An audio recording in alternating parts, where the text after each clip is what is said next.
Господине Бабич, не достигаат европските надпревари, паузата заврши. Колку овие 4-5 надпревари од домашната Суперлига и гостувањето во Белград во СХ лигата послужија екипата да биде физички, тактички, ментално и кондиционно подготвена за силен тим како ним? Dobar den. Sigurno da je nama dobro došlo da smo igrali utakmice. Jedan od problema je sigurno taj što nismo bili kompletni i naravno da nismo mogli sve da ovježbajemo što smo trebali. Ali u svakom slučaju je dobro da smo igrali i sigurno da će nam pomoći to u našem susretu protiv njima, koja je izrazito fizički jaka momčad, koja igra jako puno 1 na 1, koja jako puno trči i normalno igra francusko prvenstvo koje ima svoje karakteristike. Mi smo možda imali najlošiju utakmicu, to je bila prva utakmica u Europi u prvom dijelu.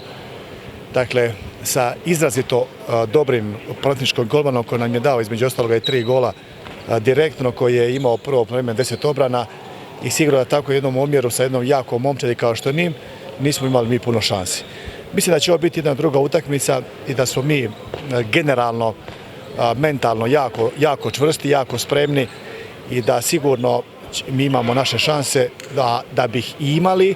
Prije svega moramo biti spremni da igramo 60 minuta.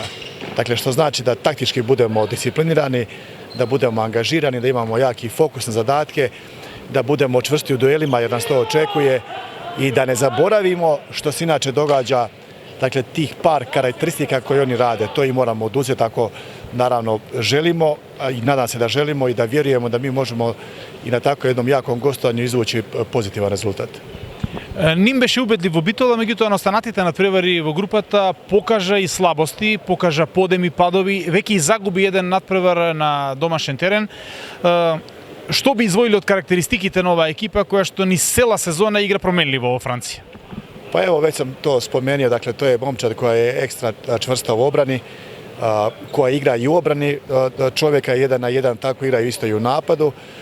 Izvrsna tranzicija i kontra od strane desnog krila, dakle sa izvrsnim golmanom koji je bio sa velikim postotkom učinka i sa izvrsnim bacanjem protunapada.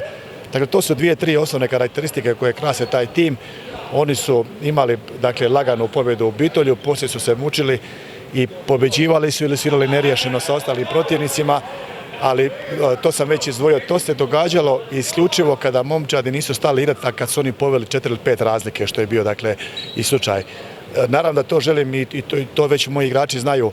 Strašno je bitno nastaviti isto igrati ako se događaju ti padovi, rezultatski prije svega. Dakle, rezultatski pad je dozvoljen, ali mentalno, taktički angažmanom se ne smije desiti. Dakle, momčadi koji su to zadržali, taj ritam igranja, oni su na kraju stigli njima i utakmice su bile zatvorene do samoga kraja. To je ključno. Изборува за менталниот дел минатата сезона во пролетните надпревари Еврофан Перистер ги обезбеди нокаут фазата со серија на победи. Сега практично нокаут фазата е обезбедена и играте нешто порелаксирани за што е можно подобра позиција во групата. Колку е тоа плюс за екипата? Pa nije to nikada plus. To je dobro za klub i dobro je za sve nas. Međutim, u podsvijesti vrlo vjerojatno igrači znaju da su napravili jedan dio svoje obaveze ili naših ciljeva. Međutim, to nikako ne smije biti kraj i ja imam svoju trenersku obavezu, a igrači sami da razmišljaju samo od jednog kako pobijediti sljedeću utakmicu, ne ono što se događalo u prošlosti. Dakle, vrhunski sportaš, ponavljam još jedanput, ne razmišlja što je bilo prije 3 dana ili što je bilo prije 5 dana. Dakle, on je fokusiran, angažiran, mentalno čvrst i želi da pobjedi sljedeću utakmicu. Dakle, mi smo to pokazali, evo skoro već 4 mjeseca smo bez poraza, da je tim Pelistera prije svega mentalno čvrst, sa jakim fokusom i ja, bez obzira na naše rezultate koje smo mi postigli, mi imamo još da igramo u principu glavni dio sezone, a to su za trofeje i da imamo što bolju poziciju u Eurolizi pa dokle stignemo. Dakle, dobro je da smo mi to ostvarili, međutim mi tek počivamo igrati za ono što smo mi tu došli, a to je da osvojimo još koji trofej ili možda oba dva i da dođemo što je dalje moguće u Eurolizi jer imamo dobru priliku.